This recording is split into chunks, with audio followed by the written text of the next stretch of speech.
Second, first and second, यानी case number first, case number two, यानी means Shankari Prasad versus Indian Union T2 and Sajjan Singh बनाम Rajasthan state 1965। इन दोनों cases में supreme court की verdict है कि parliament is and parliament article 368 use in part third. ठीक, पहला point, parliament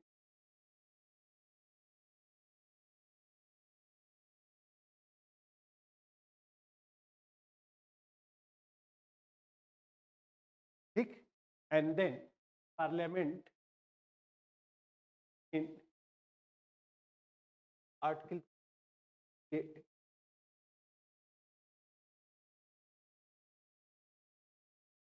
part third. Clear?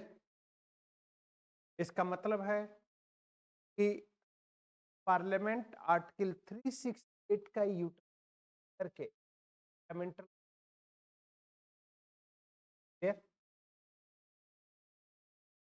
इन दोनों केसेस का मतलब यही है। क्लियर हो गया? Shankari Prasad versus Indian union and Sajjan Singh versus Rajasthan state 1965 में सुप्रीम कोर्ट कहता है कि parliament is supreme and parliament article 368 use in part third. Clear? यानी संसद सर्वोच्च है और संसद आर्टिकल 368 का प्रयोग करके 368 का प्रयोग पार्ट थर्ड में कर सकती है। और पार्ट थर्ड क्या है? Fundamental right. इसका मतलब कि the nature of fundamental right is changing nature. यानी अमेंडमेंट होगा तो चेंज हो सकता है, चेंजिंग परिवर्तन हो सकता है कि नहीं? अब दूसरा डायमेंशन, जो तीसरे नंबर का केस है,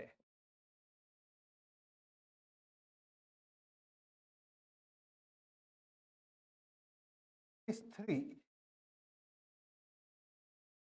है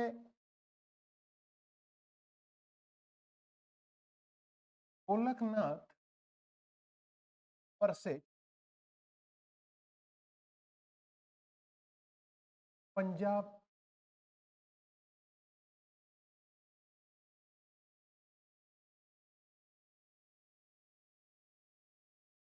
ठीक। अब यहां पर थोड़ा सा आपको समझना, ठीक? अगर थोड़ा सा समझ लेंगे तो बहुत कुछ समझ में आ जाएगा। ठीक है, अब यहां पर सुप्रीम कोर्ट की वर्डिक्ट है, उस सुप्रीम कोर्ट की वर्डिक्ट में सबसे इंपॉर्टेंट चीज है वह यह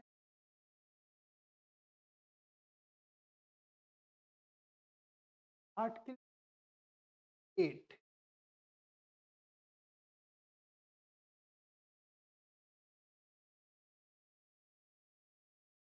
डिफाइन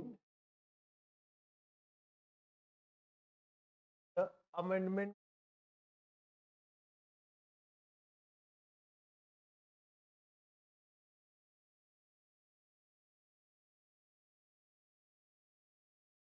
ठीक, define the amendment process. Clear? यानी मींस आर्टिकल 8 में सिर्फ अमेंडमेंट प्रोसेस को डिफाइन, यह डिफाइन नहीं किया गया है इसका यूज आर्टिकल पार्ट थर्ड में किया जाए या नहीं। क्लियर? तो पहले लिखना, बाद में समझ लो। क्लियर? अब जब ये हो गया तो दूसरा पॉइंट कि पार्लियामेंट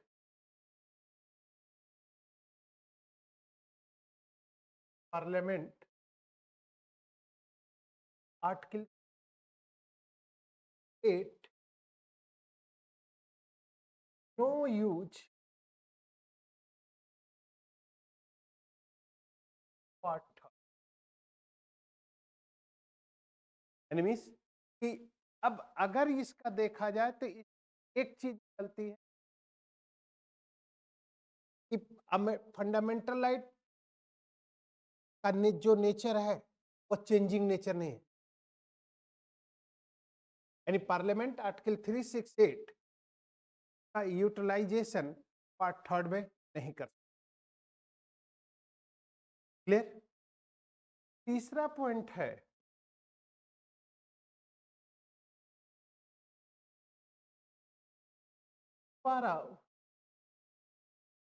यही समझ रहे?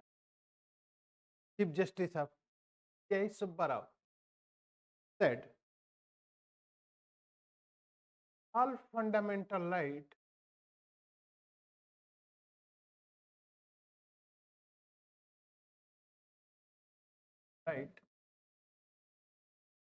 are the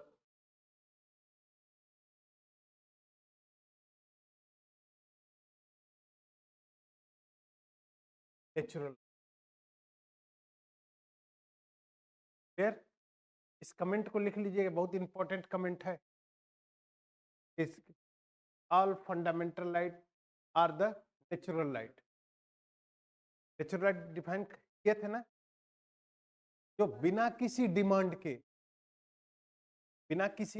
के व्यक्ति को अपने आप मिल जाए, जैसे राइट टू लाइफ।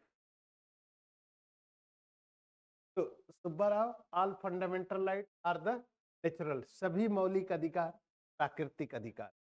क्लियर हो गया? अब तीसरा पॉइंट,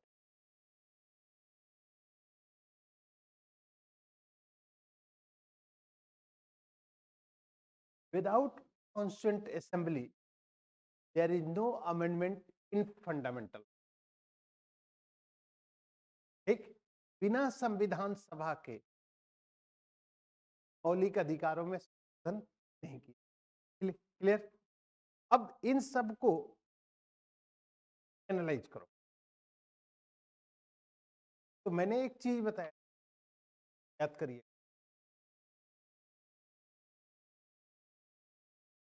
दे नहीं सकता, देने का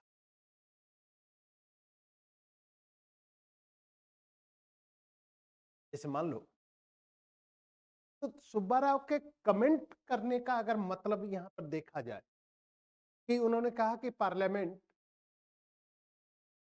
there is no use of article 368 in parliament, का मतलब, कहने का मतलब ये था कि ये फंडामेंटल राइट पार्लियामेंट ने नहीं दिया है। तो अगर फंडामेंटल राइट नहीं दिया है, अमेंडमेंट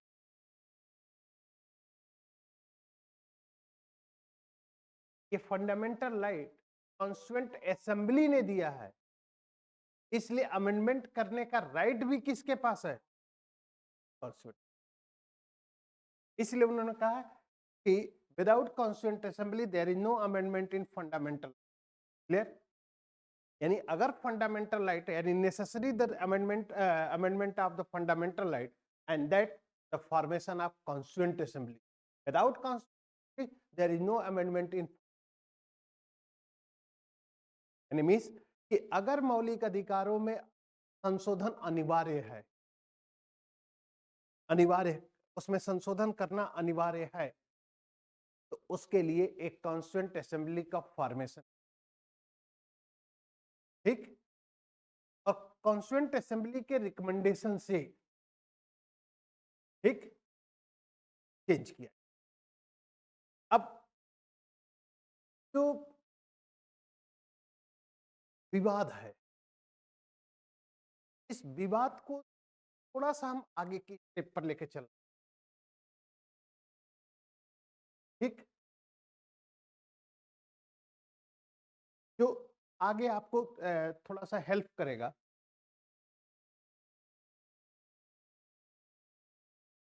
13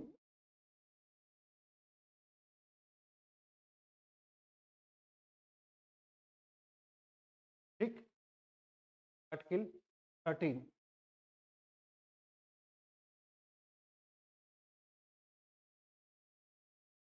एनी लॉ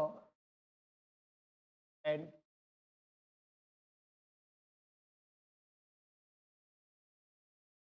कोई भी कानून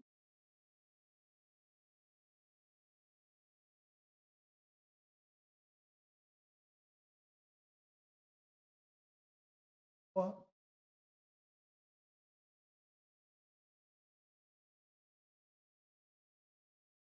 क्लियर, यहां तक एनी लॉ एंड ऑर्डर, कोई भी कानून या समझ में आ रहा है, लॉ एंड ऑर्डर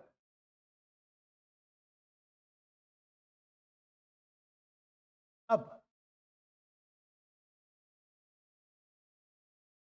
अगर कोई law and order minimise the fundamental right and law and order are unconstitutional, clear, यानी कोई भी law and order fundamental right को मिनिमाइज करता है वो लॉ एंड ऑर्डर अनकॉन्स्टिट्यूशनल,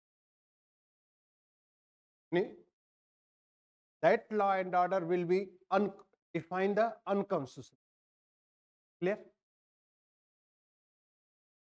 एक क्वेश्चन, अब डिस्प्यूट है कहां पे, इस लॉ वर्ड्स को, लॉ को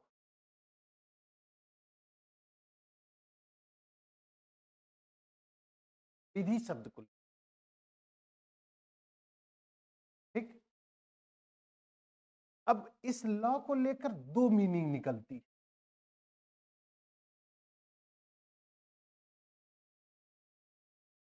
दो मीनिंग निकलती, कानून को लेकर दो मीनिंग है, ठीक, एक है law and amendment act,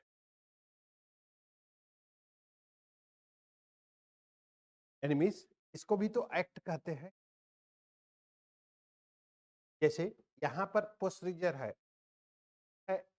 bill equal to L oblique to oblique L plus P equal to act,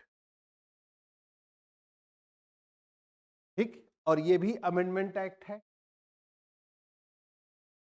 ठीक, क्लियर, दूसरा है डिफरेंस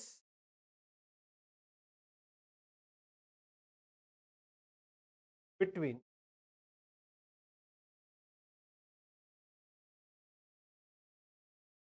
लॉ या difference between general act and amendment,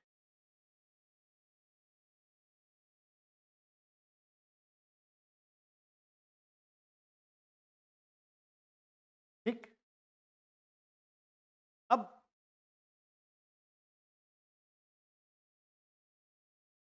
question क्या है, अगर हम सज्जन सिंह का डिसीजन ले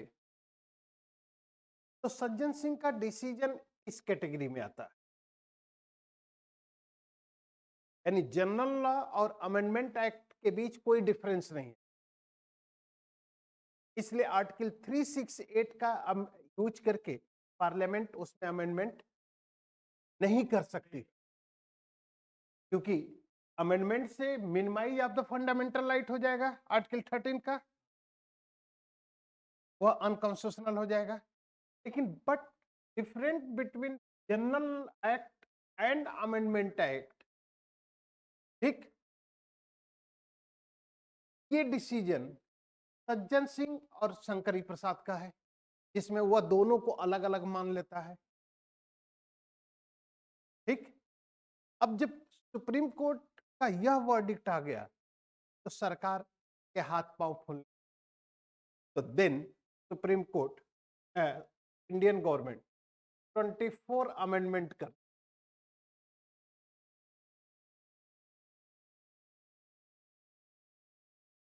24 अमेंडमेंट और कहती है कि आर्टिकल 368 में जो अमेंडमेंट वर्ड्स है उस अमेंडमेंट वर्ड्स का रिलेशन आर्टिकल 13 में दिए गए अमेंडमेंट वर्ड्स से नहीं है, यानी अलग।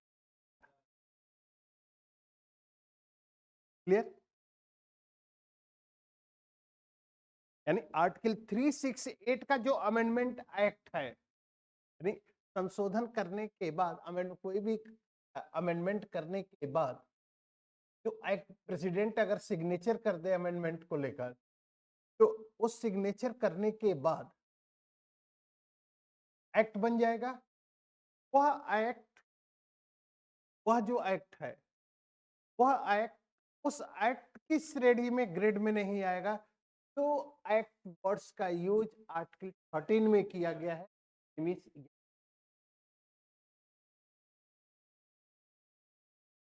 24 अमेंडमेंट को डिफाइन कर दिया। 24 अमेंडमेंट के द्वारा 13 एंड आर्टिकल 368 के लॉ में डिफरेंस ला दिया गया। क्लियर हो गया? शशि, प्रतीक्षा, क्लियर हो गया?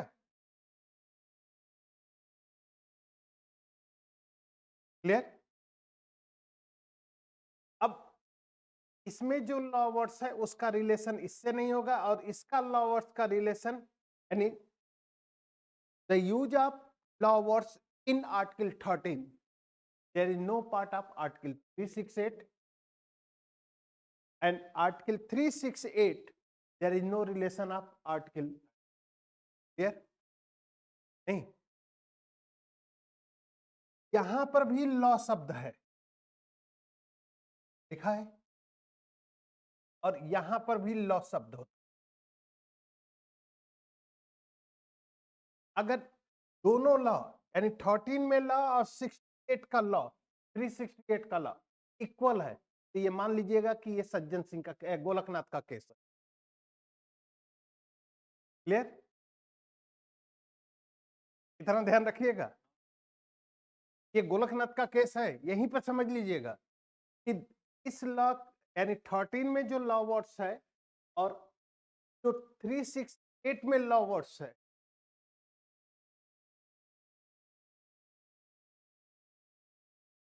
ठीक, और अगर इक्वल है, दोनों लॉ वर्ड्स इक्वल हैं, यानी both law words are equal, and that case has been defined the Golaknath.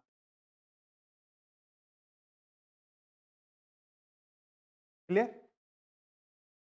दोनों में लॉ वर्ड्स लिखा गया है।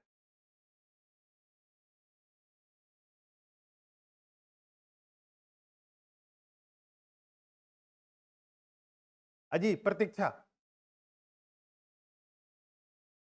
वीडियो पर आओ तो। शशि, तुम भी वीडियो पर आओ।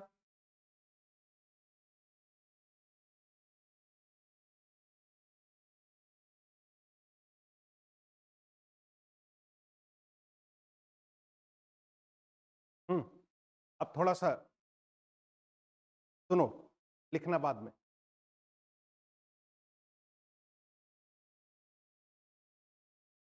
एक बोतल है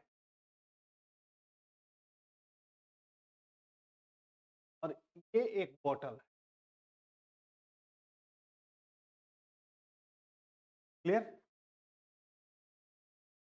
इसमें भी चीनी भरा है, इसमें भी चीनी भरा, इसमें भी चीनी, साउंड ऑफ कर दो तुम लोग, और इसमें भी शुगर है, इसमें भी शुगर है। दोनों में शुगर है, दोनों में नमक है, दोनों में जो भी रखो, तो दोनों अलग अलग क्यों? एक का यूज करते हो वर्शिप के लिए, एक का जनरल यूज करते हो, होता है कि नहीं आपके घर में? चीनी तो दोनों एक ही है। तो यहां का मतलब ये है कि एक में सफाई वाली चीनी है, एक में जनरल जैसे हाथ डालो वैसे ले लो, ठीक। अब तो गोलकनाथ के केस में कहता है कि दोनों ही तो चीनी है, ये दोनों गोलकनाथ का केस है। क्लियर हो गया। और सज्जन सिंह और शंकरी प्रसाद में कहता है कि दोनों अलग अलग हैं। अगर अलग अलग नहीं रहते तो दोनों अलग अलग बर्तन में रखे क्यों जाते। क्लियर हो गया भाई।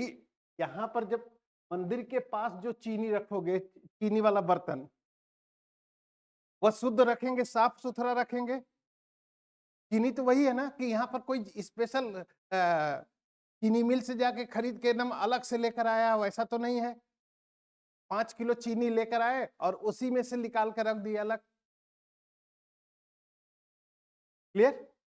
तो ये चीजें 13 और 68 है, ये 13 है और ये 368 है, ठीक। बस शुगर के जगह पर लॉ वर्ड्स यूज किया जाए। क्लियर हो गया।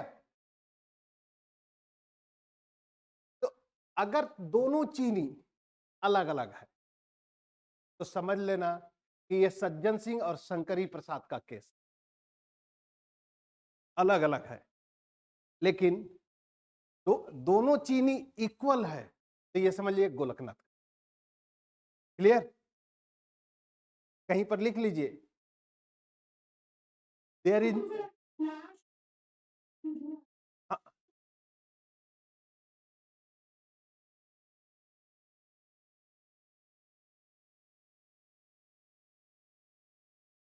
एक मिनट एक मिनट एक मिनट एक मिनट एक मिनट। गब्बर बैक मूवी देखा है? तुम देखी हो जी शशि? Gabbar is back. एक हॉस्पिटल में एक मरीज की डेथ हो जाती है, दूसरा हॉस्पिटल कह रहा है कि जिंदा है, भर्ती कर ले रहा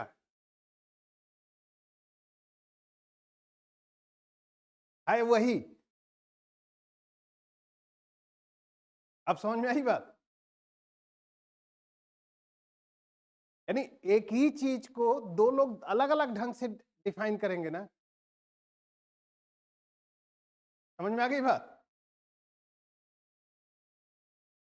ये चीजें तो अब ये अलग अलग मान लिया गया। तो यहां से इतनी चीजें याद करिए कि define the amendment process, article 3(8) define the amendment process, ठीक। यानी मींस आर्टिकल 368 में सिर्फ अमेंडमेंट प्रोसेस को डिफाइन किया गया है, ये डिफाइन नहीं किया गया है कि ये क्या है। क्लियर। दूसरा, parliament article 368 no use in part third, यानी मींस पार्लियामेंट आर्टिकल 368 का प्रयोग पार्ट थर्ड में नहीं कर सकते। तीसरा, सीजीआई सुब्बा राव यानी जो कॉन्स्टिट्यूशनल बेंच बैठती है, इसमें 9 जजेज की बेंच है, 9 जजेज की बेंच है इसमें, 9 जजेज की बेंच। और हमेशा कॉन्स्टिट्यूशनल बेंच की जो लीडिंग होता है वो सीजीआई करता है। तो यहां पर सीजीआई सुब्बा राव है और सुब्बा राव कहते हैं all fundamental right are the natural right. जैसे मैंने डिफाइन भी किया था कि जब हम भारत की भूमि पर पैदा होते हैं, जिस समय पैदा होते हैं उसी समय बिना किसी मांग के, बिना किसी समाज की स्वीकृति के पार्ट थर्ड में दिए गए मौलिक अधिकार अपने आप मिल जाते हैं कि नहीं। तो बिना किसी मांग के मिले तो वह हमारे लिए क्या है, फंडामेंट नेचुरल राइट है कि नहीं। ये चीज, तो ये 3 पॉइंट यहां पर है। और इसलिए अब यहां पर चौथा पॉइंट कहा जाता है कि अगर needs of necessary of amendment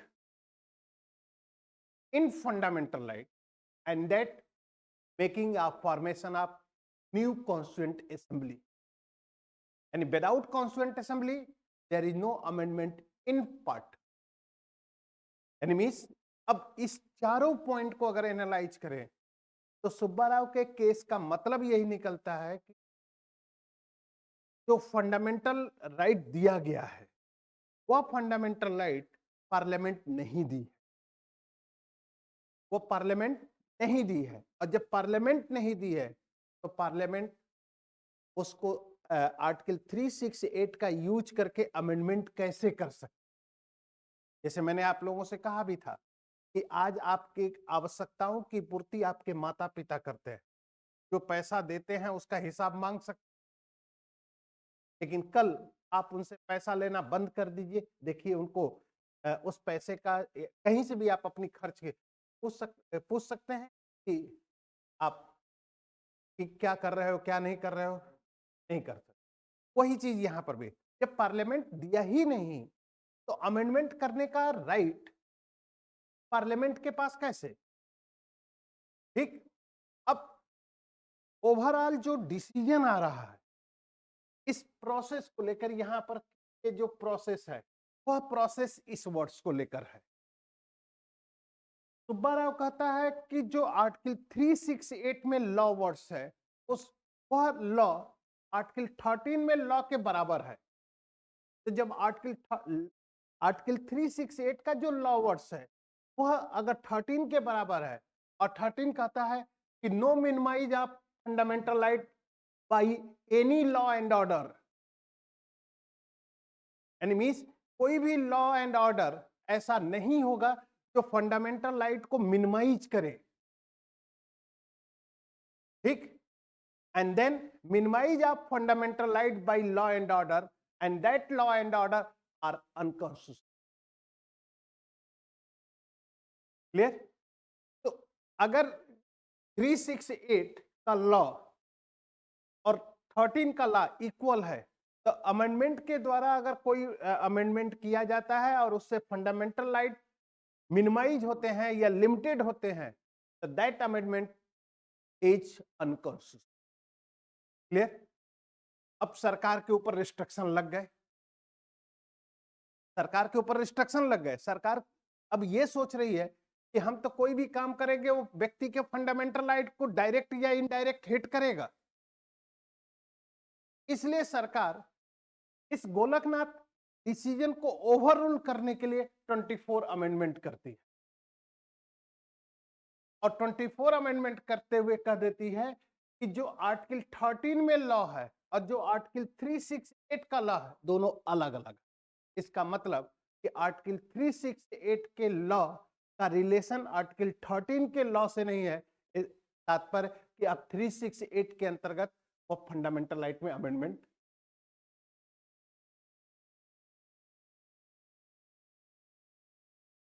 clear.